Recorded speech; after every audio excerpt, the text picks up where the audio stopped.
She stood in the rain, mascara streaming down her cheeks, staring at the skyscraper she once owned. Just 3 months ago, her name had been engraved on the glass doors: Evelyn Hart, CEO of Hart Dynamics. Now, those same doors reflected a woman who had lost everything: her company, her home, her fiancé, and her pride. The world called her a failure. The investors called her reckless. But no one knew the truth: she had trusted the wrong people, and it had cost her everything. And yet, as she stood there, clutching a cardboard box of her remaining belongings, she had no idea that a man sweeping the marble floors inside that building was about to change her life in seconds. Evelyn used to walk through those halls with her heels clicking like thunder, confident, powerful, respected. But power has a way of blinding you. When the numbers started slipping and a trusted partner offered her a shortcut, she agreed. The shortcut became a scandal, the scandal became headlines, and soon, the board voted her out. Her fiancé, a man who loved her success more than her soul, disappeared the moment her bank accounts froze. She had nowhere left to go. The rain poured harder. Evelyn shivered under a broken umbrella, watching through the glass as a janitor mopped the floor. He looked up once, their eyes met briefly, and she looked away, embarrassed. She turned to leave, her shoes splashing in puddles, but the sound of the door opening stopped her. "You dropped this," a deep, calm voice said.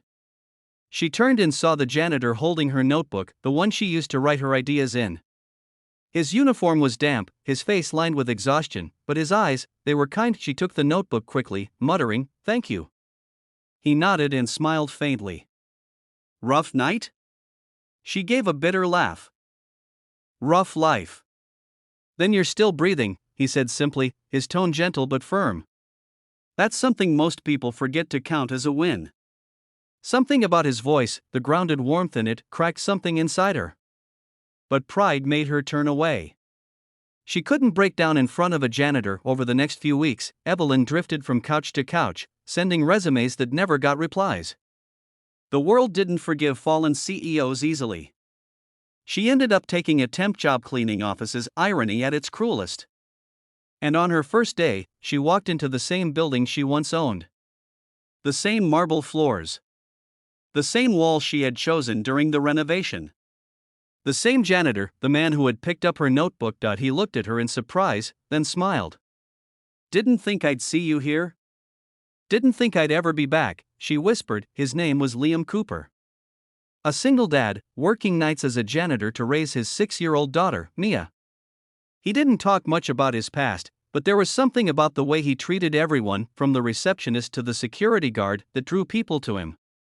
Evelyn, who once gave orders to hundreds, now found herself taking quiet comfort in his small talk, his jokes, and the rare but sincere smile he offered her. One night, when they were the last ones in the building, Evelyn sat on the floor, exhausted, staring at the skyline. "Do you ever feel like life took everything from you just to see if you'd still stand?" she asked softly. Liam put down his mop and sat beside her. "Every day. My wife passed when Mia was 2.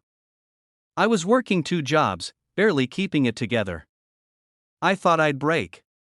But then I realized broken people still shine. Just differently." She turned to him, tears welling up. "How do you do it? Keep going?" He smiled sadly. "Because she needs me to." He nodded toward a picture of Mia taped to his locker. "And maybe someone needs you too. You just haven't met them yet." That night changed something in Evelyn. She began showing up early, helping Liam even when it wasn't her shift. Slowly, she started dreaming again, but not about money or power. About creating something meaningful. She scribbled ideas in that same old notebook, this time for a non-profit that would help women who had lost their careers rebuild from scratch. Liam read her notes one night and said, "You should do it." She shook her head. "I have nothing." "You have everything," he said quietly. "You just forgot what it looked like." Weeks passed. They grew closer.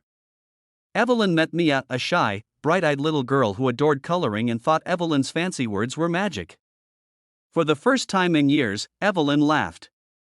Not the polished, camera-ready laugh she used to wear at galas, but a real one. But just as things started to heal, an investor who had helped destroy her company reached out, offering her a chance to return with strings attached.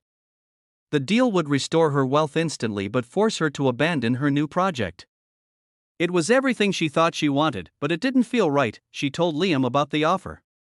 He listened quietly, then said, "If you go back, just promise me one thing, don't lose yourself again."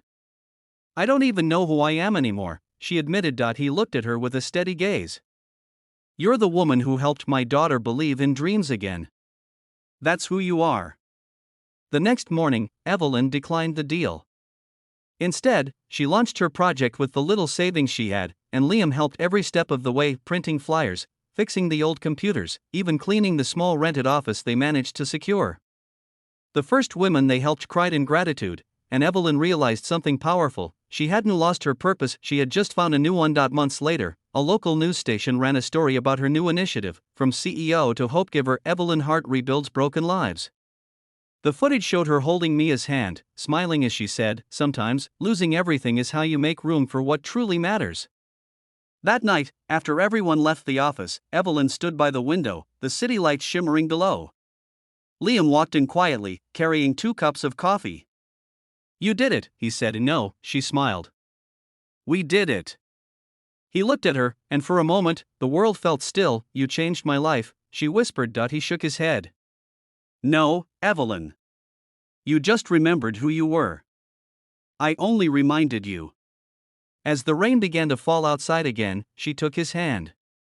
And in that moment, surrounded by the echoes of everything she had lost, Evelyn finally realized she had gained something far greater, not the power she once chased, but love, purpose, and the courage to begin again, and that, she knew, was worth everything.